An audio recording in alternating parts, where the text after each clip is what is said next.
Hi guys. Every time I come to this place, I always expect to see somebody else here, and there never ever is. Now I'm wondering why that is. Maybe that's a blessing, maybe that's a curse, maybe they know something that I don't. Either way, I'm not complaining, because it's a beautiful, scenic location that I usually have all to myself. Jeez, my ankle. So I'm just wandering off the beaten track. And over here, although it is getting boggy and quite overgrown, looks like there might be a sneaky little camp spot right near the water. It's getting really marshy now and boggy underfoot. But when you push into these places and you do step away from like the track and you're pushing your way through stuff like this, you can kind of guarantee that no one's been this way. And therefore, if you do find something, you're onto a winner. You also must be careful though, because you don't know if there's going to be any massive pit holes in the ground.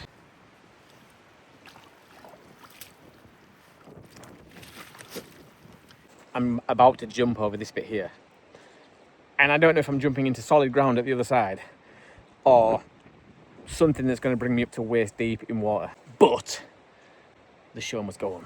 Okay, you can do this. Can I do this? It's too early in the day, in the trip, to be getting soaked up to the waist, but we're going to do it anyway. You could. Oh, God. All right, I nearly had it then. I nearly went.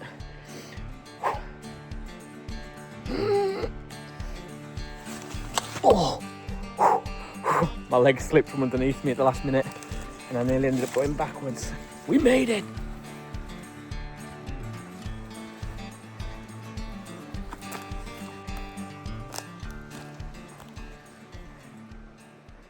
Someone's obviously been camping here at some point. There's a pile of wood there, a little chair, and a fire pit, which looks like it was about to have been lit at some point.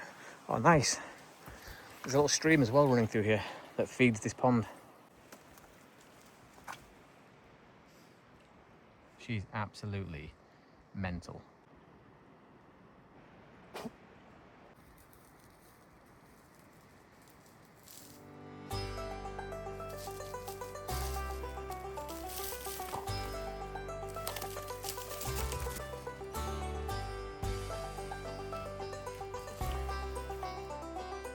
Lily's getting zoomies. I'm the fastest dog in the world. I don't think you realise how fast I am. Yeah, I've never been to this part of the pond. Well, this side of the pond. I've been in the pond before in my boat, but just never seen it like this. It's always amazed me every time I come here how nobody talks about this place. Like, this doesn't get spoken about. I've never seen it on Instagram or TikTok or YouTube even. It's just a really well-kept secret. I think mainly because people just generally don't know about this one. And I'm not about to give that away either. I mean, if you're willing to pay me in gas canisters, tent pegs, and a share and a like on the channel, then I maybe ease up on the information and give you some details as to where it is. But other than that, no. Ow. I got spiked by a goddamn evergreen. Ah, I get it now. I get it. On the way in, I saw a tree that was spray painted pink. And I thought maybe it was forestry commission, something like that. But there's another bit on a twig that just wouldn't make sense. And as you're following along, there's another bit, and another bit, and another bit. And you can see these pink marks lead right to where the camp was, just down there. Yeah, I think that's what it is. I think those pink marks are definitely waypoints for the returning camp builders, the mysterious, unknown camp builders. I've tried to get out of the habit of filming on my phone, which I've used for years, and there's nothing wrong with filming on your phone, but I recently bought the DJI Action 5 Osmo camera, I think it's called, something like that, and I really do enjoy using it. And it allows me to keep my phone in my pocket, not get distracted, and just have like a designated camera. How the hell am I getting out of here? I have no idea. Oh my God. Ah, you son of a... Oh, right, okay. You just take a 5-minute breather while I fight my way through here, won't you, babe? Don't you stress. Don't worry about me. Just look after yourself.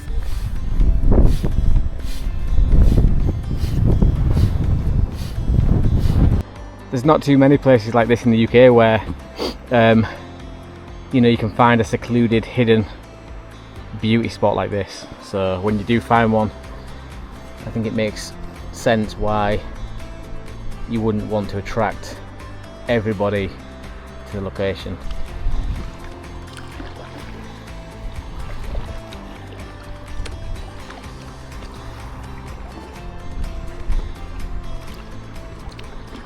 This is absolutely beautiful. Like, you only have to take one look at this to understand why people would keep this a secret.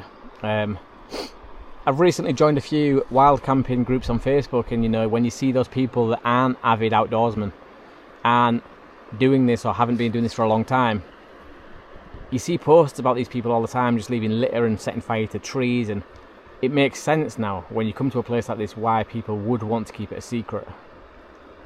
Because the last thing you need here is someone just leaving litter behind, or I don't know, scorching trees, just devastating the absolute beauty that this place is, because it ruins it for everyone. I mean, if there is anybody that can prove to me they are an avid outdoorsman, you know, they've got videos on YouTube of them being respectful and stuff, then I have no problem sharing this location. But yeah, it's not something that I'm going to just throw out there.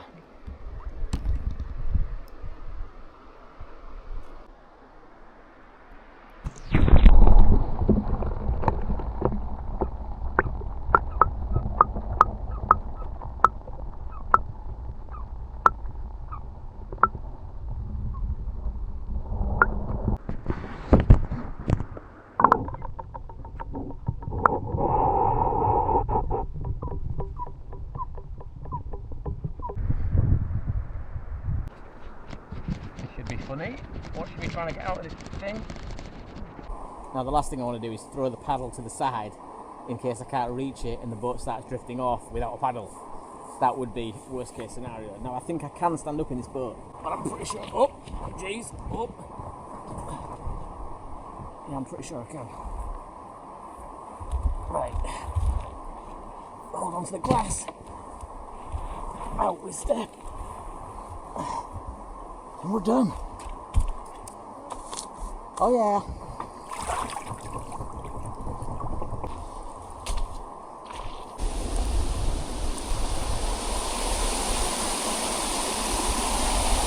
I cannot tell you how tempted I am to get back in the boat and just go full send at those rapids. What's the worst that could happen? What is the worst that could happen? I guess the worst that could happen is the boat pops, right? But it's not deep enough to worry about. Like, I'm not going to die. There is a drop-off point there, like, so you pick up speed coming down here, and then you just literally drop for a good 1.5 meters, which probably would mean the boat nose diving, sending me out of the vessel. I was thinking of something funny, something witty to say, but I left it too long. It's like, do you ever do that? Like, where you think of something funny to say in response to someone, or even just in general, and 2 minutes passed and you're still thinking. By that point you get something funny to say and you think, actually it's not now funny because it took so long to find something to say that was funny. Yeah, that was just me. Do you know what this channel should have really been called? Oh man, I didn't think this through when I made this channel. UK wild camping now just seems so obvious. Like, you know, I'm in the UK and, well, a wild camp. Say what you see, Ben. Say what you see. Really, what it should have been called is Spectrum Wild Camping, because if there is something that I'm on, and trust me, I know that a lot of you think I must be on something, especially if you've come from my other channel, which is the 401 files. Nice little plug there. Did you see how I segued into that without you guys even realising? Yeah, but if you come from my other channel, the 401 files, where I talk about extraterrestrial abductions and the paranormal and cryptids like Bigfoot, then you will think I'm on something. You'd be right, but it's not probably what you think. It's the spectrum. For anyone that's new here, I'd like to introduce you to my beautiful four-legged furry friend. She's called Lily. I was just about to segue again then into her backstory, which is that she's a rescue, and I guess now I am doing it anyway. So yeah, she's a rescue from Romania, and whenever I can, wherever possible, I like to mention that to strangers as many times as possible. I feel like it makes me a better human being, you know, than everybody else. All you people out there that don't rescue animals, you're just not a top tier human like me, and I'm sorry to say that, but that's the reality of it, and that's why I like to mention it as much as possible, because it makes me a brilliant fucking person. No, it doesn't, I'm only joking. But I feel that's how people who rescue dogs feel when they like to mention it 20 times a day. I only mention it because I'm proud of her. Like, I love her. I love her. Why did I have to do it in that voice? Anyway, have you seen this hammock, right? It's from, one second, it's from a company called Trek. You guys have probably used this hammock, it's all over the place. But I don't know if I believe them. You tell me what you think, right? So this is the sleeping compartment here. But when you let go, it just does its own thing. Now, Trek's reasoning for this is that, oh yeah, no, yeah, so that's supposed to do that, because this is like the seating area, and you can just like sit down in that when you're not using the sleeping area. Right, okay, and you're sure it's just not a happy accident that you couldn't rectify and thought, yeah, we'll just tell people that we meant to do that, and they'll think that we're really hip and cool because then they've got like a sleep system and a chair. Here's a cool little trick for anybody hammock camping. You know, usually when you've hooked up the hammock to the tree and you've got this long piece that just dangles, just tie that in like a big bow knot like this. And what happens is when the rain soaks this part of the tension cord, it doesn't run down here and into your hammock, soaking you through the night. So what it does is it hits this knot and it runs off down this way before it ever gets to this point. Rain runs down, hits the knot. Yeah. That was the rain getting annoyed that it can't soak you through the night.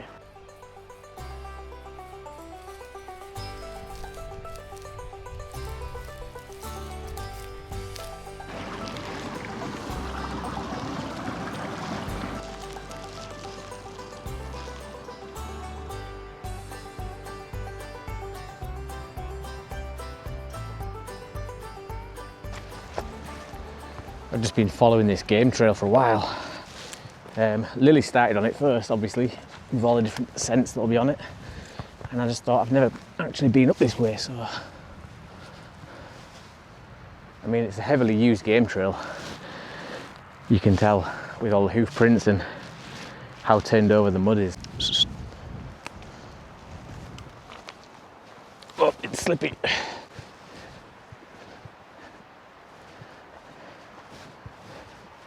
Absolutely stunning.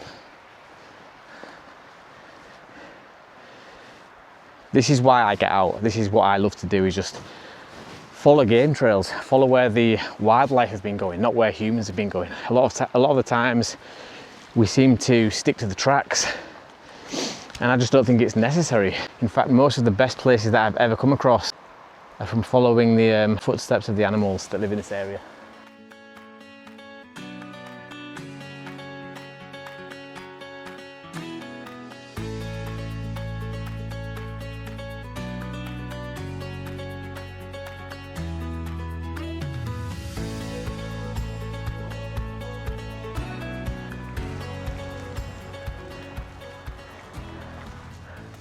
Wow. I don't know if it's making, if it's doing it justice on the camera, but that is huge. I'm just checking for ticks, because this is like Disneyland for ticks, this place.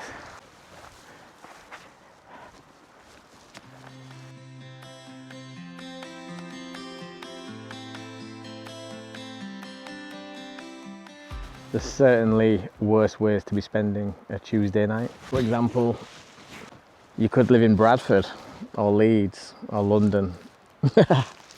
I'm only joking, guys. Usually right now, when I'm out in the wilderness like this, I think about everything. Like, there's no subject that my brain doesn't cover. And sometimes I'm not even sure how it's made the leap from one subject to the next. Like, the dots just join effortlessly with very few leaps in between. It's like, how can you be thinking about that and then all of a sudden now you're on this subject within your own head? I don't know, but I think getting out into these areas, it opens your brain. It like makes your brain really active, and you start thinking about things, and maybe subconsciously those things needed attention, but you just didn't, in like the busy, high tempo pace of normal everyday life, just didn't pay them attention that they needed. And then when you get out here, maybe all those things do start to emerge. Do you guys ever self-analyze? And I'm just talking out in the open here. Like, do you ever just look at your human being, your personal self, your personality, your thought processes? And do you understand and see the areas in where you want to improve? Because I do a lot. Like, I spend a lot of my time just thinking about parts of me that I dislike and parts of me that I really want to become better in, like those areas. I wonder if anybody else does that.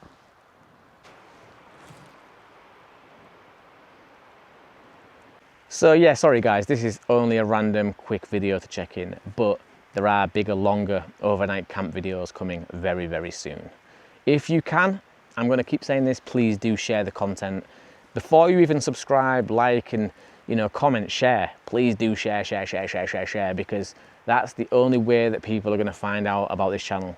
And it's much appreciated when you do that for me. So until next time guys, please take it easy, stay safe wherever you are in the world, look after yourselves, and if you are in a position to do so, then please do look after somebody else as well. Until next time guys, I'll see you on the next one. I've got to wait for the backswing so I can come forward. No.